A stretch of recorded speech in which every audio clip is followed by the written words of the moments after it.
Me confirma que está todo perfecto, muchísimas gracias. Bueno, ahí se me van otra vez todos los nombres. Víctor, muchísimas gracias también que van confirmando. Miguel, bueno, veamos por acá, excelente, muchísimas gracias. Bueno, ¿qué tal? Buenas tardes a todos. Yo dije buenos días, pero por la diferencia horaria, así que buenos días o buenas tardes, según corresponda. Así que bueno, vamos a dar comienzo al seminario del día de la fecha. Me voy a presentar primero, mi nombre es Leandro González, soy especialista de productos para ESED Latinoamérica y estoy junto a Luis Lubeck, quien es nuestro especialista en investigación y seguridad para ESED Latinoamérica, y entre los dos vamos a estar llevando adelante este seminario, ¿sí? La idea es que charlemos un poquito sobre las principales amenazas que hemos visto en esta primera mitad del año, sobre todo, y también algunas cuestiones más en cuanto a tendencias en cibercrimen y demás, ¿sí? Obviamente cualquier duda, cualquier inquietud que ustedes tengan, pueden aprovechar para preguntar, no hay ningún tipo de problema. No se impacienten si por ahí no les respondemos en el momento, simplemente a veces queremos redondear una idea o cerrar algún concepto y lo que hacemos es seguir adelante y luego al final igual vamos a dar otro espacio para preguntas, ¿sí? Así que sin más, los voy a dejar con Luis, que va a estar a cargo de la primera parte de la presentación y yo retomo en la segunda parte. Así que Luis, todo tuyo. Bueno, buenas tardes, muchas gracias Leandro y bienvenidos a todos y desde ya muchas gracias por estar presentes en este webinario del día de la fecha, en el cual vamos a estar un poco introduciendo las amenazas que vimos en este comienzo de año, analizar un poco en comparación con las tendencias que veníamos avisando ya desde comienzo y finales del año pasado. Y cuando nosotros hablamos de amenazas, básicamente, ¿a qué nos referimos? A los riesgos que tenemos a la hora de afrontar las medidas o el sistema de seguridad de nuestra empresa, nuestros datos, nuestra casa, o sea, cada uno al nivel de lo que lo vaya a tener que manejar. Estamos enfrentándonos a distintos riesgos y lo interesante es que el Foro Económico Mundial, en su estudio de riesgos globales, en el cual busca plantear cuáles son el top 10 de los riesgos más importantes que a los cuales se enfrenta no solo la empresa, sino que la población en general, pone a los ciberataques dentro del top 10 de como las amenazas que va a enfrentar el mundo en el año 2009. Dicho esto, cuando nosotros hablamos de amenazas, ciberataques, elementos que pueden llegar a comprometer la seguridad de la información de nuestros dispositivos, vemos que el mayor crecimiento de todo, ¿dónde lo encontramos? Lo encontramos en las vulnerabilidades. Tanto vulnerabilidades a nivel de software, vulnerabilidades que se empiezan a detectar a nivel inclusive de hardware. ¿Qué entendemos cuando hablamos de vulnerabilidad? Alguna pieza de programa o falla en la programación, ya sea por omisión o por error en sí del programador, el cual va a permitir que de forma remota yo pueda explotar esta vulnerabilidad y acceder entonces de alguna manera a comprometer el dispositivo que estoy usando, determinado software, a comprometer, por ejemplo, los algoritmos de un procesador, como vimos con las vulnerabilidades como Eternal Blue últimamente. Sin ir más lejos, entonces nosotros podemos ver que durante el año 2018 se reportaron 16.555 vulnerabilidades. Hago una pausa, ahí pregunta alguien que no se escucha, y ya son dos que dicen que no se puede escuchar. Por favor, si alguno más puede informar si nos están escuchando. Daniel, Kairi, Armando nos dicen que escuchan bien. Es probable que alguno entonces tenga muteado parlantes o algo. Seguimos entonces adelante. Recuerden igualmente siempre que el webinario queda grabado después del tema para el que se haya perdido el comienzo o por supuesto el que quiera rever nuestra presentación, lo invitamos a acceder a nuestro sistema de webinarios y va a poder tenerlo accesible dentro de un par de horas cuando quede procesado el video. Entonces volvemos. 16.555 vulnerabilidades reportadas en el año 2008. Y uno podría decir, esto es mucho, esto es poco. Pongamos entonces estos números en contexto. Si nosotros vemos a partir de que se empezaron a reportar de alguna manera vulnerabilidades, a partir de que esto empezó a ser un factor de riesgo, en el año 97 estábamos en 252 vulnerabilidades en todo el año, cuando en el 2017 se reportaron 14.714 vulnerabilidades. Fue realmente una noticia alarmante en la cual se hablaba que se había prácticamente duplicado el pico del 2014. Y como si esto fuera poco, seguimos entonces superando ese número al punto de llegar a 45 vulnerabilidades nuevas reportadas cada día. Esto significa distintos posibles vectores de ataque en los cuales cualquier ciberdelincuente puede tratar de comprometer nuestros sistemas, hacerse nuestra información, robar nuestros datos y básicamente afectarnos de alguna manera en nuestra cadena de negocio, en nuestra cadena de valor o simplemente en nuestra vida cotidiana. Son no menos de 45 entonces vulnerabilidades por día que si hacemos un promedio. Ahora bien, si hablamos ya de piezas de código malicioso, o sea, si hablamos no solo de errores en programas o sistemas que están dando vueltas en el mundo tanto empresarial como doméstico, nuestro laboratorio recibe 300.000 muestras únicas de malware por día. Esto quiere decir que para llevarlo al año, 109 millones y media de muestras únicas de malware por año llegan a nuestro laboratorio como muestras únicas, como piezas de código distinto que están dando vueltas por la red, buscando nuevas víctimas, buscando infectar dispositivos. Entonces, ¿en qué nos lleva a entender estos números? ¿Qué podemos analizar de estos números? Que claramente todo lo que hace referencia a vulnerabilidades tanto de tipo software como de tipo hardware, como piezas de código malicioso, entendiendo como malware, todo lo que hoy conocemos como virus, troyanos, adwares, spywares, cryptojacking, ransomware, siguen altamente activos, cada vez más activos, con lo cual cada vez tenemos que estar más atentos y con nuevas medidas de protección, que de hecho vamos a ver un poquito más adelante, cómo tratar de proteger cada una de estas instancias en base a lo que vamos encontrando. Si hablamos de variantes de malware particularmente, vemos que en el resumen del año pasado, a lo que hace plataforma Windows, sigue estando a la cabeza. Esto no implica únicamente que Windows sea por defecto más vulnerable que otros, sino es una cuestión también de volumen de mercado, o sea, siendo el sistema operativo todavía de mayor difusión, tanto a nivel hogareño como corporativo, está claro que la cantidad de variantes que vamos a encontrar atacando estos sistemas operativos va a ser muy superior a otras plataformas o inclusive otro tipo de dispositivos. Pero sí ya empezamos a ver cosas que no se veían en años anteriores, como variantes exclusivas para sistemas Android, variantes ya en archivos PDF, que por supuesto son multiplataformas, o sea, cuando encontramos un documento de ofimática infectado, va a poder afectar básicamente cualquier plataforma en la cual se esté ejecutando, pero sin lugar a dudas, el entorno Windows sigue siendo el más afectado cuando hablamos de variantes por plataforma. Otro punto que no se nos escapa es que hoy los ataques son cada vez más complejos, en el cual tenemos ataques dirigidos, ataques contra compliance de la oficina, ataques que buscan a personas en algún punto clave de la empresa, ataques que usan machine learning, ciberguerra, dispositivos IoT que son vulnerados, sin ir más lejos, la botnet Mirai, que estuvo muy activa en el último tiempo, que buscaba justamente hacerse de dispositivos IoT para poder, desde minar criptomonedas, a realizar ataques de denegación de servicio de manera distribuida. Cuando hablamos de un ataque de denegación de servicio de manera distribuida, nada mejor, dicho de alguna manera, que una botnet de la cual va a estar atacando desde distintas IP y afectando mucho más la posibilidad de defensa de un servidor que recibe peticiones de manera completamente distribuida.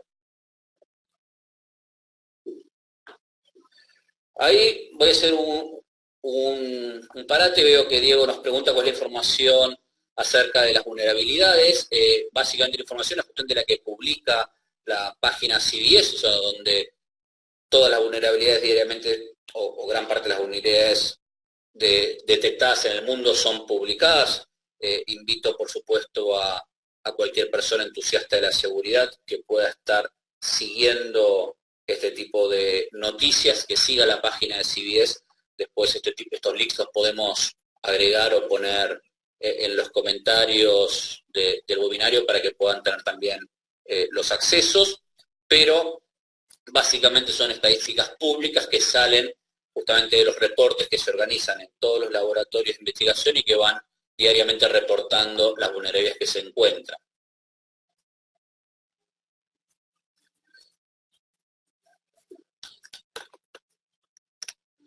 Bueno, volviendo entonces, luego pasamos después en las respuestas, les voy a pasar el link de la página, va a quedar entonces ya para su consulta. Volviendo a la presentación, si hablamos justamente de todos los riesgos globales que vemos día a día y que se van detectando no solo en nuestros productos, sino en los distintos reportes que se organizan en los laboratorios de investigación, vamos a focalizarnos cómo estos riesgos globales pasan a riesgos locales, ver qué es lo que está pasando particularmente en la región, qué es lo que fuimos viendo en este último tiempo, como para estar un poco alertas de cómo protegernos de estas cosas. Sin lugar a dudas vemos que a partir de los datos publicados en nuestro Security Report del año pasado, el 53% de las empresas considera que el malware sigue siendo la principal causa de incidentes informáticos. En cualquiera de sus variantes va a ser el principal vector de ataque o la principal fuente de pérdida de información o de riesgo cibernético dentro de los entornos, sobre todo corporativos. Si vemos el top 10 de detecciones en el último mes, acá por supuesto estoy focalizándonos inicialmente en lo que es el mundo a nivel global, vamos a ver varias cosas por un lado que nos llaman la atención y después vamos a ver alguna comparación cuando vayamos a algunos países de la región. Vemos que a la cabeza de detecciones están los malware de tipo adware, o sea, no solo malware que se van a ocupar de llenarnos los dispositivos o atacarnos con publicidad no deseada de manera constante, o llevarnos inclusive a instalar algún tipo de agente que nos esté disparando constantemente pop-ups con ofertas, promociones. En el número 3, algún script injector que va a hacer referencia a alguna página que haga un redirect a un sitio con información, ya sea de un phishing, o algún scripting que nos busque robar alguna información de tipo credenciales. Sí, contestándolo a Marcelo, esta estadística es multiplataforma. Estos ya son datos propios, esto sale de las detecciones diarias de todas las soluciones ESET instaladas globalmente. Lo interesante justamente es verlo en términos porcentuales, con lo cual lo podemos interpretar en todas las plataformas en las cuales se utiliza.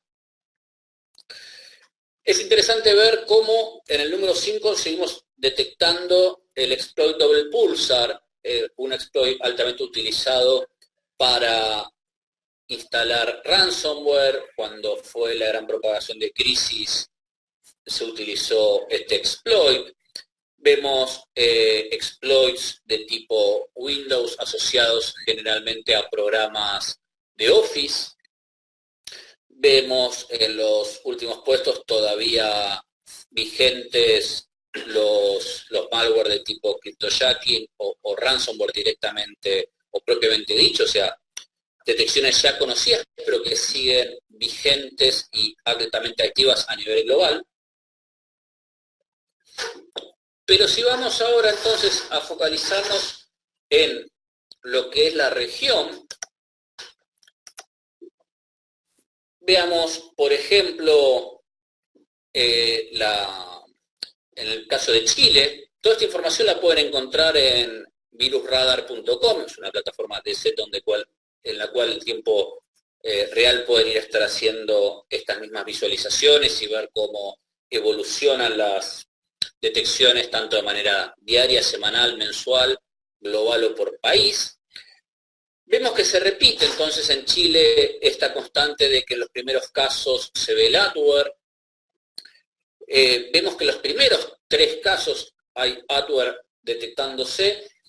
Y acá sí me gusta hacer una salvedad porque más allá de contarles que el adware es, como bien dije, algún soft malicioso que lo que nos busca es entregar publicidad, habla también un poco de las malas prácticas que tenemos los usuarios de informática y particularmente en Latinoamérica esto se ve mucho con el uso de programas no registrados, o sea, programas no oficiales, programas que buscamos algún key generator, algún crack para utilizar programas registrados de manera no oficial, y tenemos altamente detectados que estos programas vienen justamente embebidos, o sea, son troyanos que entregan adware automáticamente al momento de generar el crack, o, sin ir más lejos, más de un crack que hemos analizado, que por supuesto genera la activación del producto que uno está buscando, pero deja corriendo una botnet. Esto pasó, por ejemplo, con la RAT Extreme, con varios cracks de programas que dejaba una botnet corriendo en segundo plano a cambio de este mal uso de soft. Vemos en el sexto lugar, parecido a la tendencia global, como los exploits del Pulsar sigue muy activo, o sea, estar atentos todavía a el uso de ransomware a partir de estos vectores de ataque. Si vamos a Colombia, no vemos mucha diferencia en los primeros lugares. Adware, como bien decíamos, atentos al Double Pulsar Exploit, que ya está en el tercer lugar, y esto vamos a ver una noticia un poquito más adelante, porque la preocupación particularmente en la región. Si vamos en el caso de Perú, encontramos llamativamente la atención en el primer lugar, un agente de redireccionamiento web, también seguramente asociado a páginas de contenido aparentemente gratuito, páginas que ofrecen streaming de películas, streaming de series, páginas que ofrecen juegos para descargar de manera gratuita, son donde logramos encontrar este tipo de detecciones o ataques.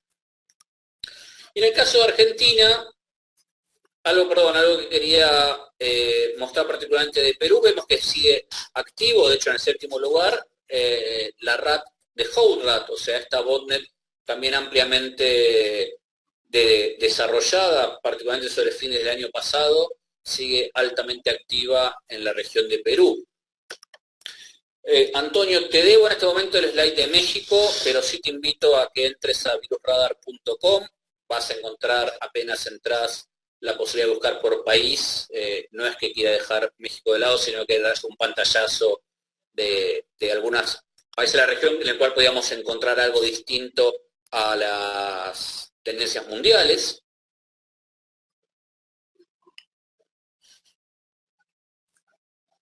José Barros, que pregunta si están aumentando los casos de malware que atacan a la UEFI. No es que no están aumentando en sí mismos los casos de malware, si está habiendo más detecciones de vulnerabilidades a ese nivel, más que nada hay exploits a ese nivel y no malware generado. Mario, te contesto, estas estadísticas las encontrás en virusradar.com.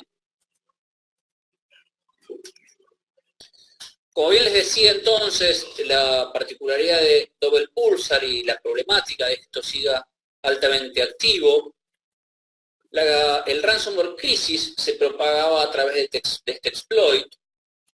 Nosotros encontramos que esto sigue altamente vigente, particularmente para México, Colombia, Argentina y Perú, que usaba como vector de propagación un email claramente de phishing, en el cual personificaba a una empresa de cobranzas, buscando asustar a una persona con que tenía una particular deuda con un ente, en este caso gubernamental. Esta empresa de cobranzas decía incorporar en un PDF la información acerca de esa deuda, y al ejecutar ese PDF nos encontrábamos con este bonito mensaje en el cual Crisis nos avisaba que todos nuestros archivos habían sido encriptados y ayudando, digamos, a generar el pánico de que si no resolvíamos la situación en 24 horas, si no reviábamos esto, toda esa información iba a ser de alguna manera perdida. Lo interesante, o en realidad donde tenemos que prestar atención, dependiendo en la región en la que estamos y cómo nos vamos moviendo, que el 72% de las detecciones de crisis en Latinoamérica en todo el año pasado pertenecieron a Colombia. O sea, se vieron campañas altamente activas, particularmente en Colombia, propagando este ransomware. Para mostrar que todas las industrias son básicamente vulnerables, todas las regiones están sufriendo algún tipo de ataque, sobre todo dirigido, acá es donde vemos un poco más de complejidad en los ciberdelincuentes. Chile el año pasado estuvo en la mira de los atacantes a partir de varias noticias que vimos y que tuvimos la suerte en algunos casos de que nos lleguen las muestras para su análisis. El ciberataque de Red Bank, que en Chile que comenzó con una oferta laboral publicada en LinkedIn, en la cual a partir de una oferta decían buscar empleados de finanzas para un nuevo banco que se estaba abriendo. Lograron justamente que una persona en Red Bank se interesara por esta oferta laboral. Los ciberdelincuentes tomaron contacto con esta persona, tuvieron varias entrevistas vía Skype, o sea, realmente una estafa bastante bien articulada desde lo que hace a la ingeniería social, hasta el momento final de la entrevista en la cual a la persona que habían captado le dicen, ahora para seguir con el proceso hay que enviar un documento PDF completo, se lo vamos a hacer llegar por correo, por favor abra este documento, complete los datos y devuelva este archivo con todos sus datos personales. De esta manera entonces lograron vulnerar completamente de alguna manera las barreras a nivel usuario, ya que esta persona estaba completamente convencida que se trataba de una oferta laboral seria, abre este PDF y termina comprometiendo toda la información del banco. A partir de esto, filtraciones masivas de datos de tarjeta de crédito, datos personales, números de cuenta, todo lo que uno ve que se puede lograr a partir de tomar control de los datos de una entidad en particular. Juan nos está consultando sobre los casos en los cuales llegan los mails de Apple diciendo que compraron algo. Generalmente, por no decir el 99% de los casos, son casos de phishing. Lo único que uno habría que analizar en ese caso es su cuenta, pero no a través de ese mail. Los invito a que analicen su cuenta de Apple para ver si tuvo algún movimiento extraño, alguna compra que se haya podido utilizar en nombre nuestro por un tercero, pero nunca accedan, realmente nunca accedan a un correo a la hora de recibirlo solo porque se está asustando con que se produjo algún movimiento raro, una compra, un movimiento extraño en su cuenta bancaria. Esto un poco más adelante también lo vamos a ver cuando hablemos de prevención. Volviendo, se me mezclan un poco las preguntas. Juan David, me hablas de la diapositiva pasada y preguntas si es multiplataforma las estadísticas. Sí, son multiplataformas. Todas las estadísticas nuestras surgen a partir de todos los productos instalados. Entonces, como veníamos viendo, Chile es atacado. Macropower en Latinoamérica, la amenaza que se esconde los datos de ofimática. Vemos que en México, particularmente en el último tiempo, fue altamente activo los ataques de tipo macromalware.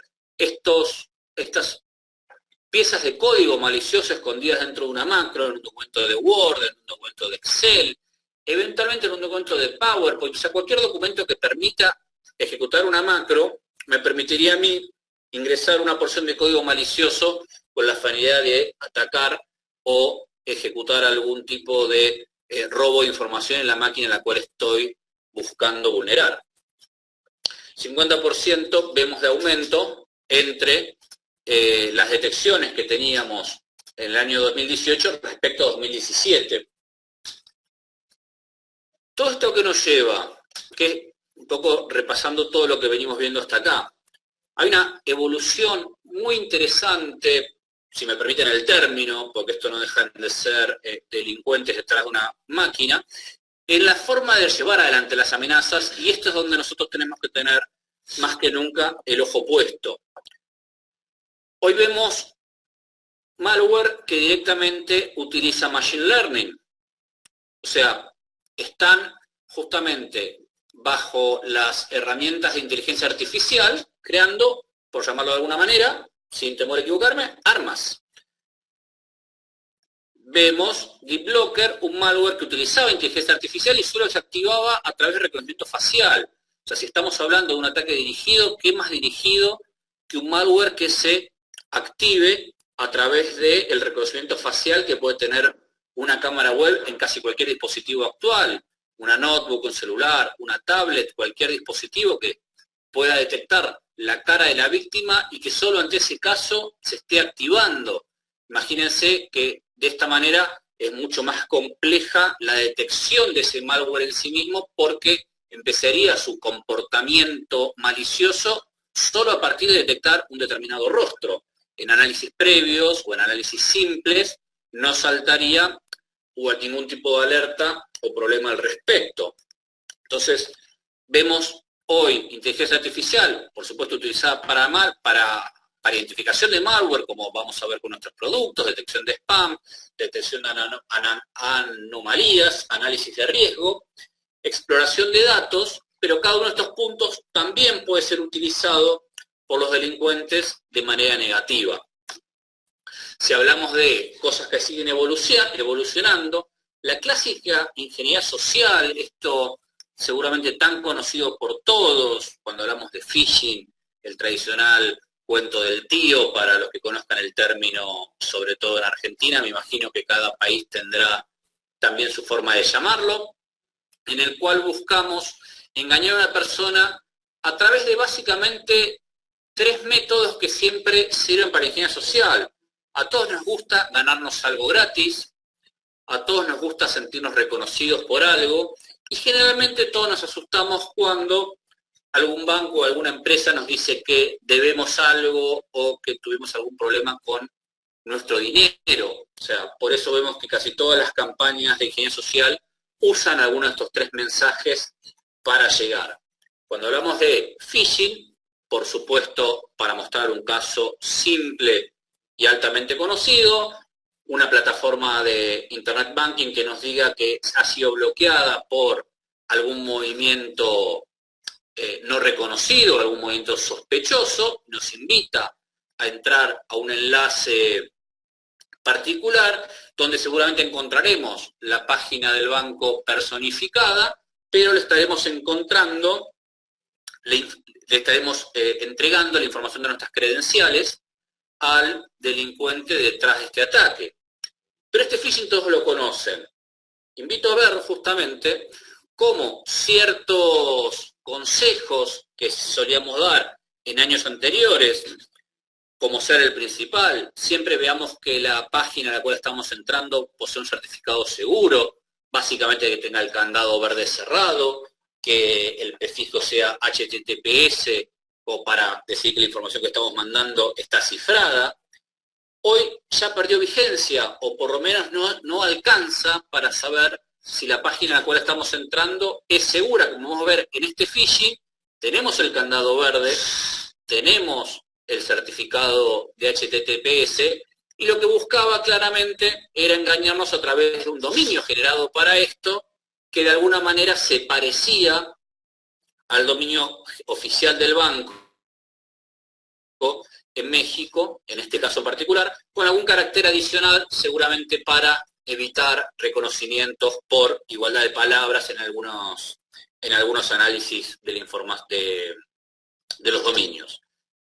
Vemos justamente candado verde, HTTPS, y si hacemos un primer plano vemos ahí justamente una S de más, una B larga de más en el dominio que nos invitaba. Pero lo particular es que ya los delincuentes, como podemos ver acá, están cifrando sus servidores, están contratando certificados SSL para lograr captar mayor cantidad de víctimas.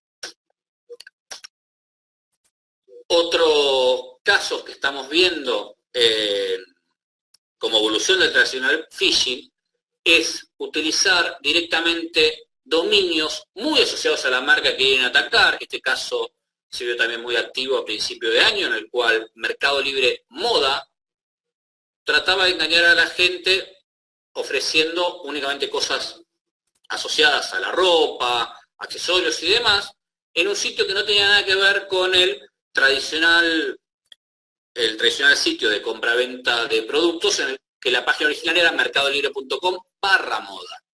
Pero vemos un dominio registrado a nombre de una empresa, con un certificado seguro. El mismo sitio nos dice en el navegador que es seguro. Imagínense la cantidad de personas que pueden ser víctimas de este tipo de ataques si solo nos quedábamos en el consejo de ojo que la navegación sea por SSL. Si vamos un poco más allá, vemos lo que hoy se denomina Black Hat SEO.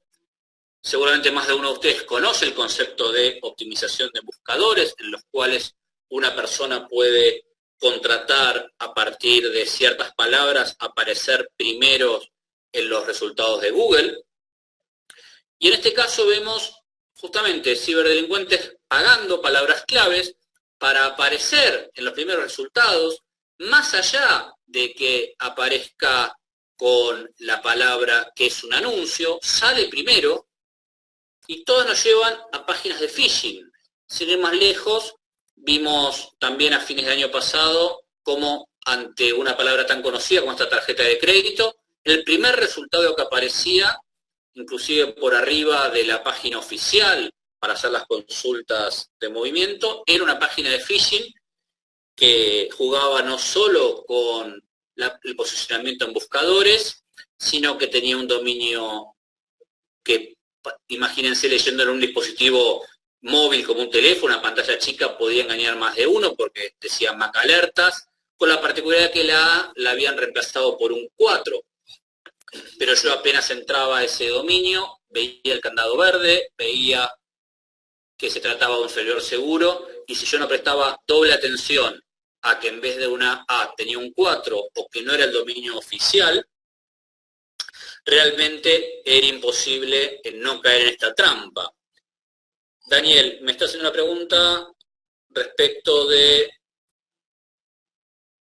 los archivos que están embebidos, entiendo.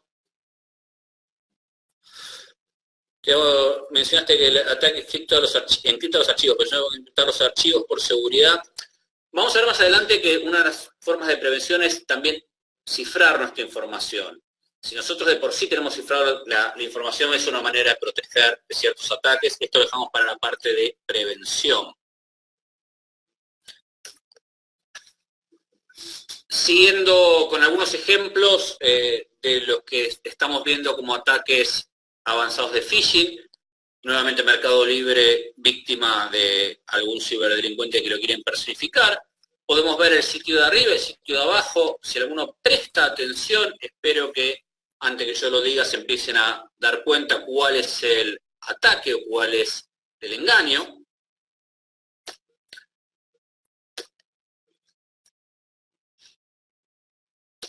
Muy bien, Marcelo. Vemos que el de arriba es el sitio oficial, el de abajo buscaron cambiar la M por una RN. Nuevamente, acá estamos seguramente en una pantalla de monitor, en una pantalla prestando atención a lo que les vengo contando, pero cuando esto llega a un dispositivo celular, a una pantalla de 3 pulgadas, de 5 pulgadas, de 9 pulgadas en una tablet, hay altas chances de que caigamos. Ataques que vemos ya vía WhatsApp constantemente, todas estas campañas en las cuales falsamente prometen descuentos en el supermercado, zapatillas gratis para los primeros 5.000 usuarios que entren, con alguna particularidad. Todas, en su nombre, de alguna manera, tratan de utilizar la empresa a la cual quieren personificar. Pero si nos quedamos en la de Nike, y acá sí ya empezamos a ver cómo los delincuentes cada vez encuentran maneras más ingeniosas de llevar adelante sus ataques. ¿Alguno puede ver cuál es el engaño en la de que Nike regala 5.000 pares de zapatos?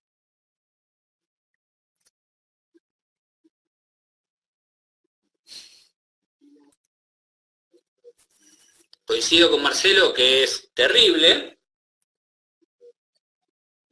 pero bien, ahí el primero al menos que lo puso. Catalina dice que tiene una J. No, Catalina, no es una J. Es bastante más compleja la situación. Como bien dice Diego Romero, la I de Nike es homográfico. Están jugando con ya caracteres del tipo cirílicos.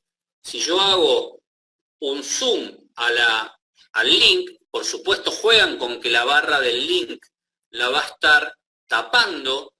La I cirílica tiene un punto arriba y un punto abajo, altamente tapada por la barra, por el subrayado del link. Sigo haciendo hincapié en esto. Imaginemos recibir este mensaje en nuestro WhatsApp, en nuestro teléfono de 5 pulgadas como mucho. ¿Quién realmente va a estar viendo, si no se dedica a la seguridad informática, si esa I es una I? Y claramente caemos en que es el sitio oficial de Nike.com. Ya hablé de caracteres cirílicos y si les muestro acá cuál es la trampa de Starbucks, creo que más de uno va a darse cuenta rápidamente, acá no hay nada tapado por el subrayado, cómo reemplazamos muy bien Antonio, Julio, Cristian, que escucharon la parte de Nike, porque si no, no sé si saltaba tan fácil, que seguimos trabajando con caracteres cirílicos o del alfabeto extendido, y encontramos entonces esta campaña de phishing que, buscando reemplazar nada más que la B larga, logró captar a muchísimas personas incautas solo con ese cambio. Todo esto no deja de ser una evolución de campañas o de tipo de ataques que ya todos conocemos. Pero todo esto nos lleva a la encrucijada de estar más atentos y claramente empezar a entender cada vez más cómo nos protegemos y acá sí cómo nos apoyamos también a la tecnología. Para esta parte le dejo la palabra a Leandro, por supuesto quedo atento para contestar el resto de las preguntas que sigan surgiendo y sobre el final del webinar. Buenísimo, Luis. Muchas gracias por la intro. La verdad, bastante interesante esta última parte, sobre todo lo de ingeniería social y esto de los caracteres cirílicos. Me llamaba la atención algo, ¿no? Que vos lo mencionaste, digo, creo que todos los que están en este webinario son personas del mundo de tecnología y de seguridad. Entonces, por ahí se nos hace fácil detectarlo, o hasta ahí nomás, digo, por ahí puede costarlo, como bien decíamos, en una pantalla de un celular. Pero yo me imaginaba, por ejemplo, en una organización que le llegue un mensaje de ese estilo a alguien de recursos humanos, alguien del área de marketing, alguien del área comercial. Digo, piensen ustedes en su organización, alguien de un área que no sea la de tecnología o de seguridad, si sería capaz de identificar este pequeño cambio. Y en el peor de los casos, digo, tal vez lo detecta, pero no puedes, o no va a suponer que es un riesgo o que es un ataque. Digo, capaz que piensa que hay algún fallo en el carácter, en el teléfono, en el dispositivo, en el equipo, en lo que sea, y probablemente terminen haciéndole clic, ¿sí? Acá, obviamente, como nos dice Tania, la gente quiere estar protegida, pero no quiere saber nada de seguridad. Bueno, coincido en parte, Tania, y un punto importante asociado a esto que vos mencionás, es que en la mayoría de las organizaciones, las personas que tienen acceso a la información más sensible, ¿sí?, son las personas que tienen menos conocimiento de seguridad. Y pongo un ejemplo bien claro que seguramente todos lo podrán ver en su organización. Digo, seguramente en su organización haya una persona del área de recursos humanos que es la que se encarga de pagar los sueldos de los empleados, ¿sí? Esa información es altamente sensible porque los sueldos de los empleados son confidenciales.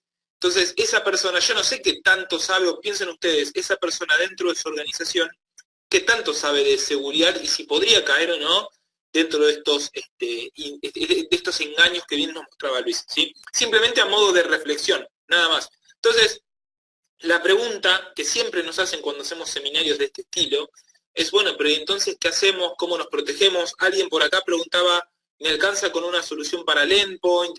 ¿Tengo que hacer alguna auditoría? ¿Tengo que hacer capacitaciones? Digo, vamos a ver que no hay una única forma de protegernos, pero sí hay algunos tips que nosotros podemos dar, sí, que obviamente no estamos hablando de implementar un framework de trabajo, no sé, o certificar la ISO 27001, por ejemplo, ¿sí? No estoy hablando de eso, sino de cosas por lo menos mucho más sencillas que simplemente prestando atención y llevándolas en el día a día, les van a permitir elevar muchísimo los niveles de seguridad, ¿sí? Acá justo vemos que Marcelo nos dice que él cuenta con nuestras soluciones de SET, ¿sí? En sus estaciones de trabajo, si se protege contra este tipo de ataques. La respuesta es que sí, y me das justo, Marcelo, el pie para comentar esto, porque nuestras soluciones tienen múltiples capas de protección, ¿sí? Hoy todavía hay gente que cree que cuando hablamos de antivirus, digo entre comillas la palabra antivirus, estamos hablando netamente de una solución que detecta, digo, códigos maliciosos de los más básicos, de los más antiguos, por así decirlo. Hoy nuestras soluciones de seguridad, si bien se siguen llamando antivirus o en el común, en una charla entre nosotros podemos decir antivirus, en realidad son soluciones de seguridad mucho más avanzadas, mucho más sofisticadas, que pueden detectar todo tipo de código malicioso con distintas tecnologías, ¿sí? Y eso es un poco lo que le quería mostrar en esta imagen. Digo, estas son algunas de las tecnologías que están presentes dentro de nuestros productos, ¿sí? Más allá de las tradicionales detecciones a través de base de firmas, que es lo más sencillo, es decir, yo sé que esto es malo y encontré esto en un equipo, bueno, obviamente es malo y lo bloqueo, digo, eso es lo más sencillo de todo, pero la realidad es que hoy, debido a la gran cantidad de nuevas variantes que vemos, Luis mencionaba 300.000 muestras de códigos maliciosos nuevos recibimos por día, es un número enorme, obviamente no es factible detectar todo a través de una base de firmas y ahí entran en juego todas estas tecnologías, ¿sí? Hoy creo que Mario era quien preguntaba, por ejemplo, a través de los códigos maliciosos que comprometían lo que era la interfaz UEFI, ¿sí? Y este tipo de interfaz, si bien hoy estamos viendo que hay algunos ataques, algunos códigos maliciosos en específico, como bien decía Luis, tratan de explotar vulnerabilidades relacionadas a esta interfaz, nosotros tenemos un módulo dedicado para poder detectar y proteger este tipo de interfaz. Y así como ese, tenemos, por ejemplo, para detectar y proteger contra ataques que intentan explotar una vulnerabilidad a nivel capa de red, para proteger ataques específicos contra ransomware o para incluso exploits que intentan hacer uso de alguna vulnerabilidad en aplicativos más comunes, como por ejemplo lectores de PDF, navegadores de Internet, clientes de correo electrónico, aplicativos de Microsoft Office. Sí que sabemos que todo eso son de los aplicativos más explotados por parte de los cibercriminales, ¿sí? Acá, como bien, a ver, estoy viendo algunas preguntas mientras voy hablando. Acá Hipólito nos dice que el primer anillo de seguridad es de los más importantes. Obviamente, digo, acá está separado, incluso está bueno lo que preguntás o lo que mencionás, Hipólito, porque nosotros podemos detectar un archivo malicioso cuando llega al equipo, es decir, cuando todavía no se ejecutó, cuando el usuario le hace el doble clic y empieza con su acción maliciosa, o en el peor de los casos, cuando es una amenaza muy sofisticada, nueva, de la cual nunca antes vimos nada, y logra infectar el equipo y podemos detectar por el comportamiento del equipo infectado, ¿sí? Entonces, en esas tres instancias podemos detectar algún ataque de los códigos maliciosos más avanzados que podamos llegar a ver, ¿no? Acá Marcelo nos pregunta si el Memory Scanner protege todo lo que es el Fileless Malware. Exacto, Marcelo, como bien comentás, este módulo en específico lo que hace es estar monitoreando todo lo que tiene que ver con los procesos que se alojan en memoria y que intentan hacer algo malicioso. Hoy está muy de moda esto del Fileless Malware, que es este tipo de código malicioso que no tiene ningún ejecutable, que no altera nada en el disco rígido, en principio, o que no se ejecuta desde el disco rígido y hace todo desde memoria. Entonces, cuando se detecta esta amenaza o el comportamiento sospechoso, tal vez ya empezó a hacer modificaciones, ya se anidó a otros procesos, ya se asignó más atributos de lo que le corresponde, y realmente cuando una solución de seguridad la detecta y quiere hacer algo, bueno, no la puede eliminar, no la puede detener porque está anidado a otros procesos, y ahí es donde terminamos con el famoso reiniciar en modo seguro, ejecutar alguna herramienta desde algún CD, desde algún pendrive que me permite iniciar el sistema y correr algún aplicativo externo, digo. Entonces, eso es lo más complicado y ahí es donde este módulo en particular monitorea la memoria para evitar algún tipo de comportamiento extraño o sospechoso, ¿sí? Como para poder detectarlo y bloquearlo en tiempo y forma, ¿sí? Acá Hugo nos dice, ¿cuál es el kit recomendado de herramientas para instalar en los equipos de usuarios finales y en los servidores? Bueno, ahora voy a dar un detalle, voy a comentar eso un poquito más en profundidad. Acá Sebastián nos dice si el Ransomware Shield protege a la red, si es una appliance tipo IPS o es solo en el endpoint. No, Sebastián, esto es solamente a nivel endpoint, ¿sí? Todas estas tecnologías que están acá presentes, están presentes en nuestras soluciones para endpoint y para servidores, con lo cual lo que hacen ahí es, en el caso específico del Ransomware Shield, si bien nosotros podemos detectar gran cantidad de ransomware conocido y desconocido, este módulo en particular lo que hace es monitorear si algo empieza a cifrar información de manera indebida, ¿sí? Puede pasar que hoy encontremos una nueva variante de ransomware que tal vez es desconocida, que tal vez se propaga por un medio que nunca antes vimos, que tal vez utiliza un algoritmo de cifrado que nunca antes se había utilizado. Digo, imagínense el peor de los escenarios, ¿sí? El ransomware más avanzado, más sofisticado, pero que en definitiva va a ser algo que hacen todos los ransomware, que es cifrar información. Entonces, este módulo lo que va a estar monitoreando es eso, si hay algo que empieza a cifrar información, y cuando eso ocurra lo va a detener y nos va a alertar, ¿sí? Simplemente eso. ¿Qué más? A ver, bueno, acá venían otras preguntas. Bueno, esta por ahí la vamos a dejar más para el final. Nos preguntan, Luis, ¿qué hay de cierto con el Face App que nos hace viejos y roban nuestros datos? Por ahí lo vamos a dejar un poquito más para el final. Bueno, a ver, ¿qué más? Bueno, acá como bien dice Julio, específicamente, ¿no? Obviamente, todas estas tecnologías ayudan a detectar todo lo que tiene que ver con amenazas del tipo 0 day, ¿sí? O del día cero, ¿sí? Así que eso es importante que lo tengan en cuenta. Entonces, simplemente como para que vean cuáles son las tecnologías que están presentes en nuestras soluciones, ¿sí? Que pueden ayudar a detectar estos ataques más avanzados. Y por sobre esas tecnologías, tenemos dos tecnologías más que son como el corazón, por así decirlo, de todo lo que es nuestra tecnología. Una es una plataforma en la nube que se llama EtherLibrary, ¿sí? Que esta tecnología lo que nos hace es, o que nos permite en realidad es, que nuestras soluciones puedan comparar cuando encuentran algo desconocido contra esta base de reputación y ver si se trata de una amenaza global que se esté propagando, ¿sí? Entonces imagínense que alguien en China, en Rusia, en otra parte del mundo, ¿sí? Y nombro estos países no por nada en particular, sino porque están del otro lado del planeta, básicamente, digo, para ponerlo lo más lejos posible, podría ser Australia, si quieren, se empieza a propagar una amenaza, ¿sí? Obviamente por diferencia horaria, a nosotros por ahí no nos va a afectar en tiempo y forma o tan rápido como en esos países donde van mucho más adelante en el uso horario, ¿sí? Entonces, sí, lo que va a ocurrir es que se va a detectar una nueva propagación de una amenaza, se va a reportar esa información a la plataforma de EtherLibrary, y cuando ustedes lleguen a su organización, el producto de Ether obviamente se va a conectar a esta plataforma y ya va a descargar de manera automática esa información, y en tiempo real va a saber que hay una amenaza que se está propagando de manera masiva y a nivel mundial, y va a bloquearlo en caso de que llegue a alguno de sus equipos, ¿sí?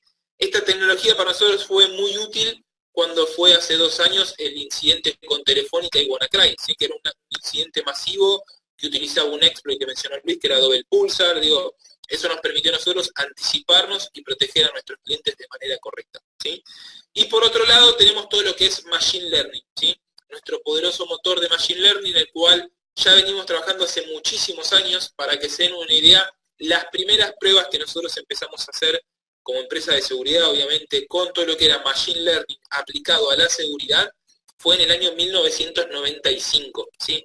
Hace casi 24 años que empezamos a trabajar con Machine Learning, ¿sí? Obviamente, en esa época no se comunicaba, como bien hoy alguien decía por acá, todo el mundo quiere estar protegido, pero a nadie le interesa saber de seguridad. Imagínense a mediados de la década de los 90, menos que menos, e imagínense si ahí hablábamos de Machine Learning o inteligencia artificial. Bueno, nadie iba a entender nada. Entonces, obviamente esos términos no se utilizaban, y hace unos años se empezó a poner de moda el término y se empezó a utilizar, pero nosotros en ESET, desde mediados de la década de los 90, venimos haciendo pruebas e implementando módulos de Machine Learning dentro de nuestros productos, ¿sí?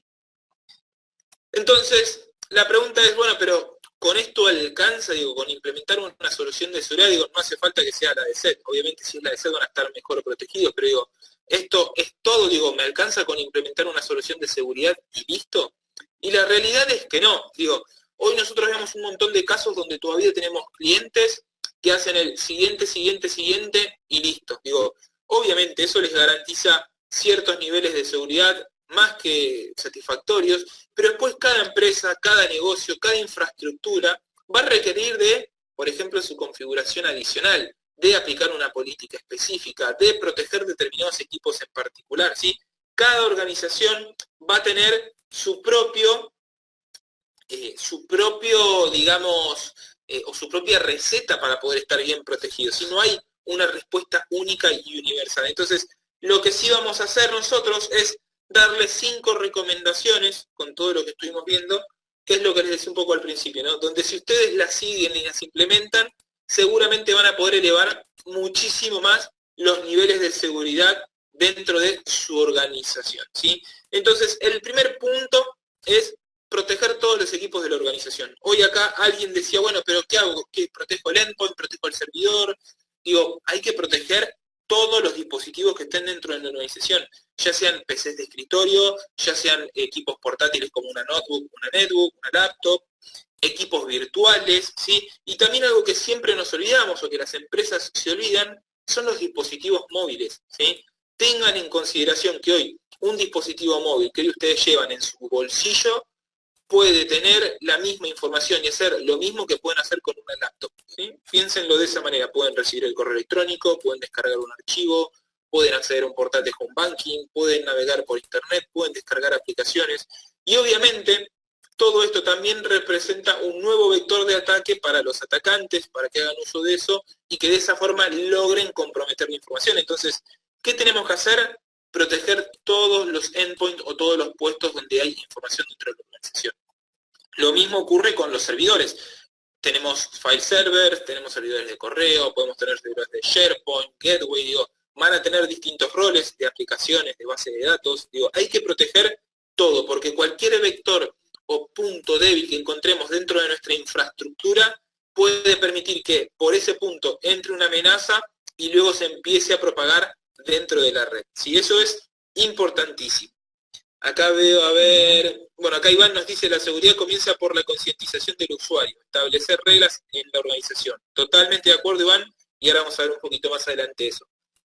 A ver, bueno, acá Mario nos pregunta si monitoreando la red puede detectar si los usuarios tienen algún tipo de malware del tipo adware, y si es así, ¿cuál deberían ser las alarmas? Bueno, a ver, tal vez si monitoreás la red, lo que puedas detectar es la propagación de algún tipo de código malicioso, ¿sí?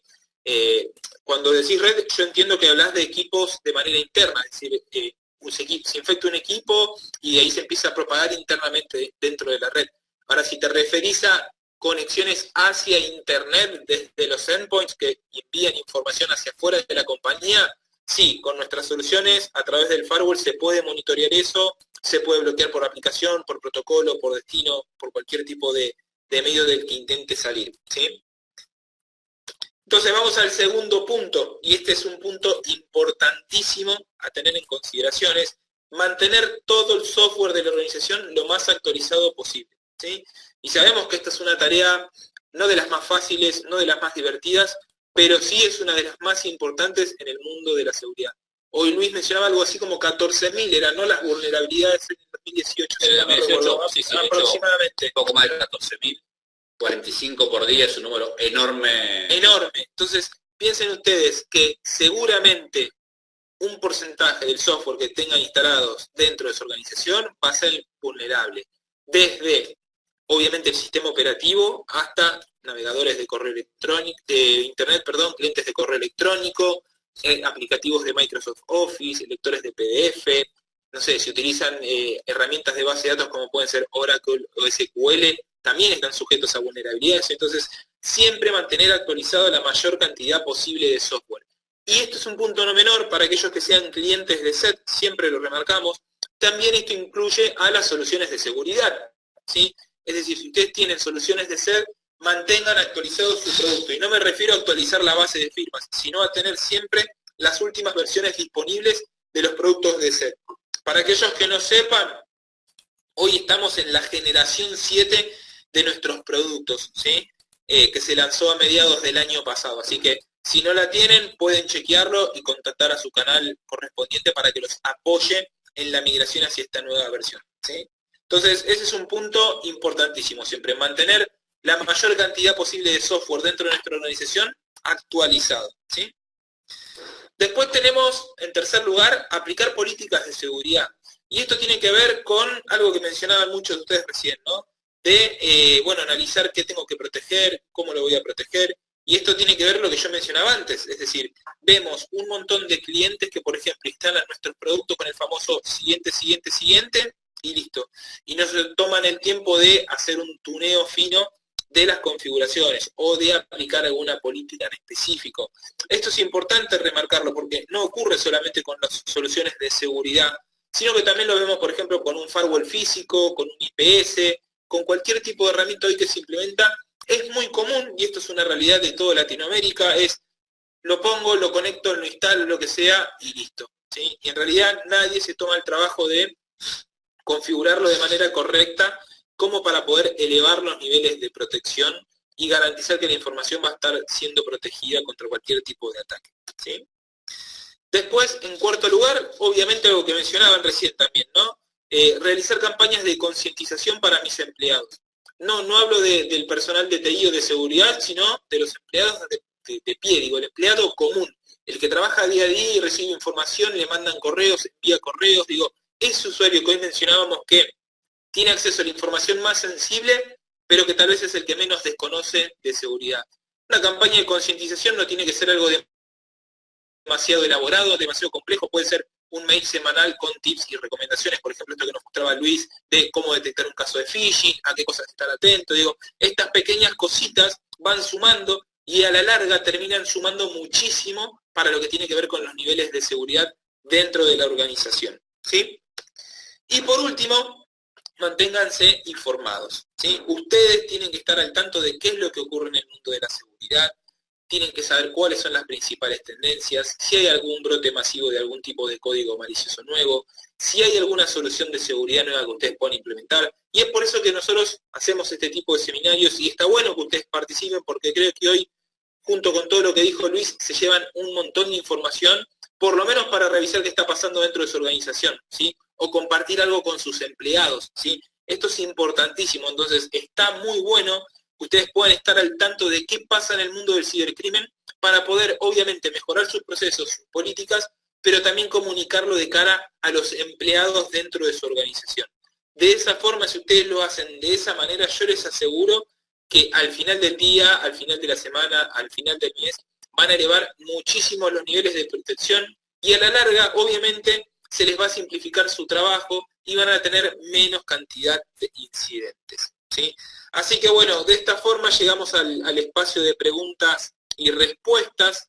Vimos que había varias que fuimos respondiendo en su momento. No sé, yo mientras voy a responder la de FaceApp, realmente, porque me tocó también la semana pasada hablar bastante de esto. No recuerdo bien que preguntaba si FaceApp nos robaba la información. La primera salvedad que quiero hacer es, FaceApp no nos roba información, se la estamos dando nosotros. Dicho esto, tanto FaceApp como cualquier otra aplicación que nosotros instalamos, lo primero que tenemos que ver es cuáles son los permisos que le estamos dando a esa aplicación. Y analizar si los permisos que le estamos dando corresponden a lo que quiere hacer. O sea, FaceApp está claro que nos va a pedir permisos a la cámara, a las fotos. Veamos esa aplicación y cualquier otra que otro permiso nos pide. Particularmente para hablar de FaceApp, yo no creo que realmente le estemos dando más información de la cual ya dimos alguna vez en alguna red social. Cualquier persona que estuvo utilizando FaceApp, generalmente lo utilizó con fotos que ya subió a su perfil de Instagram, de Facebook, inclusive de Twitter. O sea, no vemos que FaceApp haya tenido un mayor número de imágenes de las que se comparten generalmente en redes sociales. Entonces, ¿hay que estar atentos a qué aplicación instalamos? Sí, por supuesto hay que estar atentos a qué permiso le damos a las aplicaciones. Pero por supuesto lo que nosotros tenemos que tener en cuenta es cuál es nuestra expectativa de privacidad. Cada vez que subimos una foto a una red social, más allá de los términos y condiciones que tiene esa red social, no nos olvidemos que puede llegar a ser vulnerada. O sea, vimos decenas de casos de Facebook vulnerado en el cual se filtran imágenes, Snapchat en su momento vulnerado con 400.000 imágenes vulneradas. O sea, hasta aplicaciones pensadas para compartir imágenes de forma segura terminan vulneradas. O sea, siempre tengamos en cuenta que cuando subimos una imagen a cualquier sistema digital, tenemos la posibilidad de perder el control sobre esa imagen. Entonces, no salir a preocuparnos por una aplicación en particular si nos está robando la información, si lo que le estamos dando la información a esa aplicación somos nosotros. Nosotros tenemos que definir nuestra expectativa de privacidad y decir, yo estoy cómodo con que haya fotos mías dando vueltas por aplicaciones de internet. Correcto, buenísimo. Muy claro y comparto totalmente esto que decías, ¿no? Hoy mucha gente se alarma por esto del FaceApp, pero digo, también le compartimos información a Facebook, a Instagram, va por WhatsApp. A todos lados. Y digo, no tiene la difusión por ahí que los medios le dieron a FaceApp. Nadie se preocupa. Muchas veces damos muchísima más información en una foto que subimos en Instagram, que estamos subiendo en la puerta de nuestro domicilio, o con la remera de un trabajo, sí, o compartiendo la ubicación. Compartiendo ubicación, tenemos muchísima más información que solo una foto nuestra, la original, y uno un poco más viejo, que ojalá todos envejezcamos como dice FaceApp. O sea, si yo termino envejeciendo con el 50% de lo que mostró FaceApp, voy a ser feliz. Creo que todos, aunque yo salí bastante parecido a mi padre y me asusté un poco, pero bueno, nada, eso es para otro webinario. Acá, bueno, veíamos algunas preguntitas. Bueno, muchas afirmaciones con respecto a la prevención, la verdad que eso suma muchísimo, lo decía Héctor por acá, lo decía Iván también, de, bueno, prevenir antes que lamentar un poco, ¿no? Para resumirlo. Y sí, obviamente, y como por acá alguien también decía, no hablamos solamente de prevención con una cuestión tecnológica, ¿no?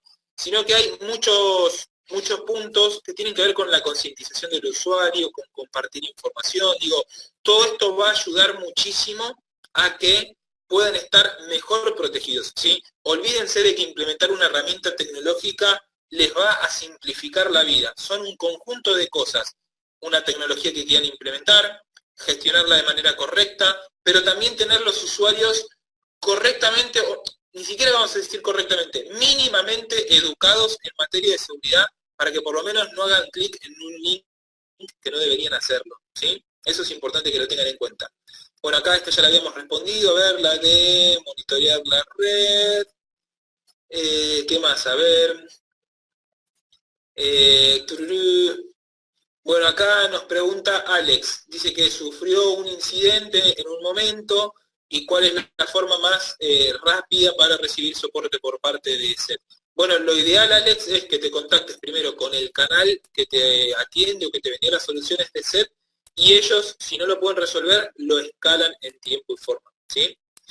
A ver, ¿qué más? A ver, bueno, acá David nos dice, Argentina es el país más pobre en implementaciones de ciberinteligencia y ciberseguridad. No te creas tanto, digo, por suerte se han hecho muchas mejoras, sí hay muchos avances, pero bueno, obviamente por ahí es la percepción de uno y seguramente, digo, si uno mira por ahí su empresa, va a decir, no, mi empresa no es la que más hace en seguridad y por ahí va a conocer a otro que hace menos todavía. Entonces, tampoco es para ponerlo bajo ese paraguas, digo, ¿no? ¿Qué más? A ver.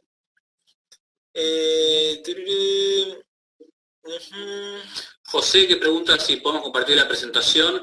En un rato, cuando ya la plataforma procesa el video, queda permanente esta presentación para que la puedan ver las veces que haga falta o inclusive el que ingresó tarde pueda verla desde el principio. Acá Juan David nos pregunta si Wireshark admite estos tipos de protección de SET. Sí, obviamente, Wireshark, hasta donde entiendo, Luis, corregime vos, pero es una herramienta para monitoreo de red, no interfiere en ningún punto con nuestras soluciones de seguridad. Exacto, Wireshark de por sí no es una herramienta activa, pasiva, va a estar justamente escuchando el tráfico de red, no sería frenado por las herramientas de SET en sí. Buenísimo. Bueno, a ver, acá Tania nos dice, con respecto a oficinas o grandes empresas, tengo entendido que hay una política en la cual está prohibido usar puertos USB.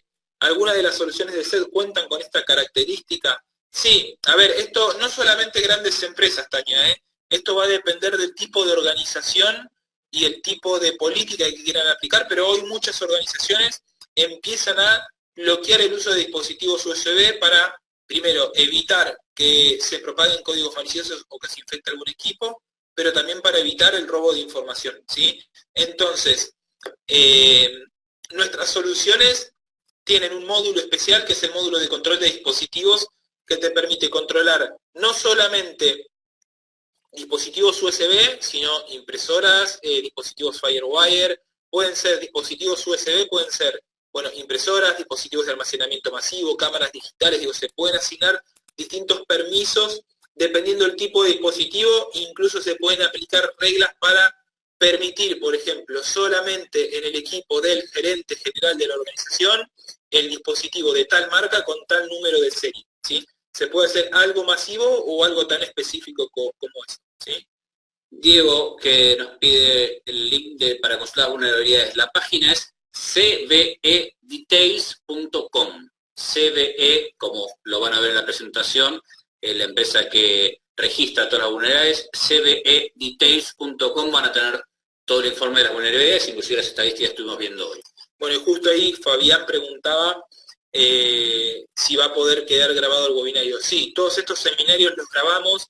Una vez que finalice les vamos a estar enviando un correo electrónico con el link para que ustedes lo puedan consultar las veces que quieran. ¿Sí? ¿Qué más? A ver...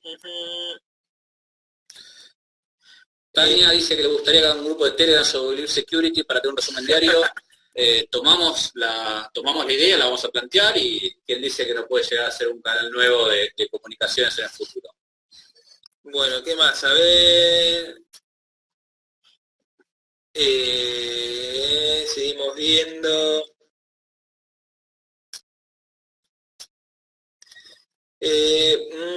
Bueno, acá Marcelo nos pregunta si ESET ofrece algún tipo de appliance. No, todo lo que nosotros ofrecemos es software para protección de endpoints, protección de servidores, protección de dispositivos móviles.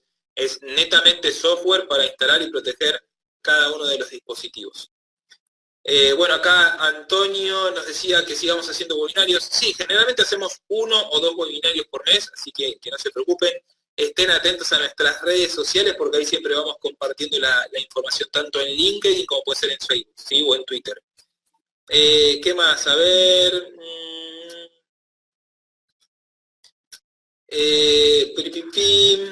seguimos viendo. ¿Qué más? Seguimos viendo, a ver, muchas preguntas están como repetidas, así que lo importante es que ir agrupándolas. Bueno, acá Juan Manuel, por ejemplo, nos pregunta, si un usuario no tiene backups y es infectado por un ransomware, si existe la posibilidad de recuperar esos datos o descifrar la información. En las primeras versiones de ransomware, que la realidad es que hoy sería raro que no la detecte algún sistema de seguridad instalado, podíamos tener la posibilidad de compilar la muestra y encontrar en algunos casos embebida la clave que se ha usado para encriptar en ese código. Hoy, con soluciones de encriptación bastante más complejas, claves públicas, claves privadas, si realmente somos víctimas de un ransomware, veo altamente difícil recuperar la información si no contamos con una protección de backup actualizada, bien pensada, y no inclusive nada más que un disco conectado de forma externa, porque hoy hay sistemas de ransomware que hasta cifran los discos conectados. O sea, cuando hablamos de sistemas de backup, tiene que ser una solución de backup realmente robusta y bien pensada a tal fin. Bueno, acá veo varias preguntas relacionadas al navegador Tor. No sé para qué lo estarán utilizando, ¿no? Tampoco me interesa saber, pero preguntas sobre si ESET los protege y se utilizan ese navegador. Y acá es importante aclarar que si ustedes están utilizando ese navegador, tal vez nuestra solución no pueda protegerlos contra el 100% de los sitios a los que usted busca de alguna manera ser anónimo, utiliza proxies y demás, que ustedes ya conocen, pero sí un punto importante es que si ustedes a través de Tor, por ejemplo, acceden a algún sitio y descargan algún código malicioso a su equipo, ahí sí van a entrar en juego alguna de las otras tecnologías que les mencioné para detectar y eliminar esa amenaza en particular. Entonces, por ahí no durante la navegación, pero sí al momento de la descarga lo vamos a detectar y lo vamos a bloquear, generalmente cuando llegue al disco, ¿sí? Así que bueno, espero haber respondido eso. Vamos a ver si queda alguna preguntita más, así ya vamos finalizando, que nos hemos extendido algunos minutitos. ¿Qué más? Bueno, acá nos preguntan mucho también para dispositivos IoT, ¿sí? Bueno, particularmente para lo que nos preguntas, Tania, es para Smart TVs, sí tenemos una solución específica para proteger Smart TVs, la podés acceder desde el Play Store de los propios dispositivos, ¿sí? ¿Qué más? A ver... ¿qué más? Bueno, un poco ahí lo que preguntaba Héctor, ya lo habíamos respondido. ¿Qué más? A ver... Bueno, vamos a ir con la última preguntita, a ver, de Robinson. Nos pregunta que también alguien había preguntado un poquito más arriba, no recuerdo quién, a ver, sobre, obviamente, protección para dispositivos USB. Acá hay que destacar dos cosas.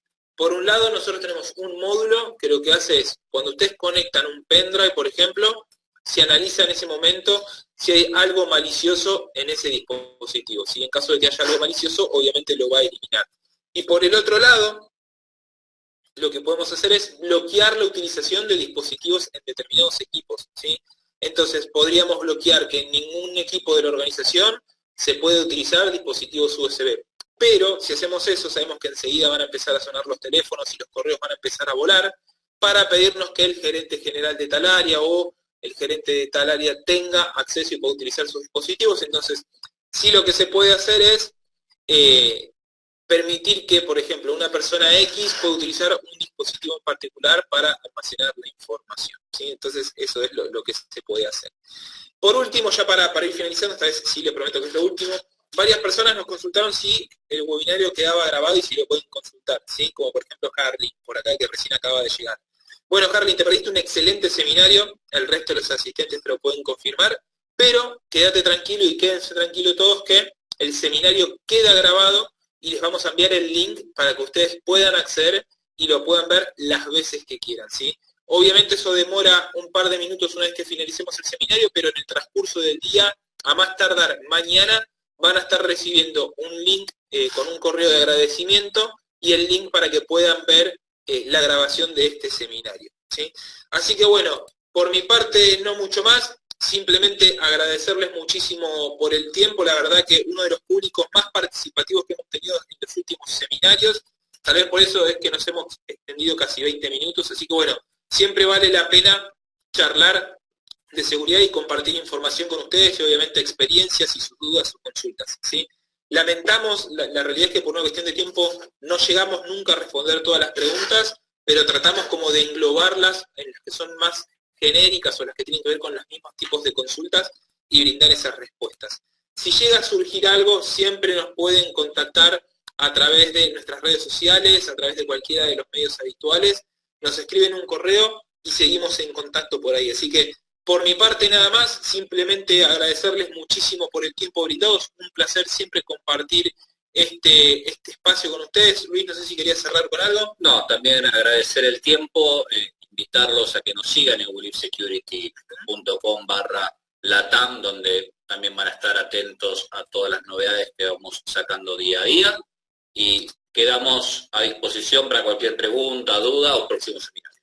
Bueno, muchísimas gracias una vez más. Que tengan una muy buena jornada y una muy buena semana. Hasta pronto.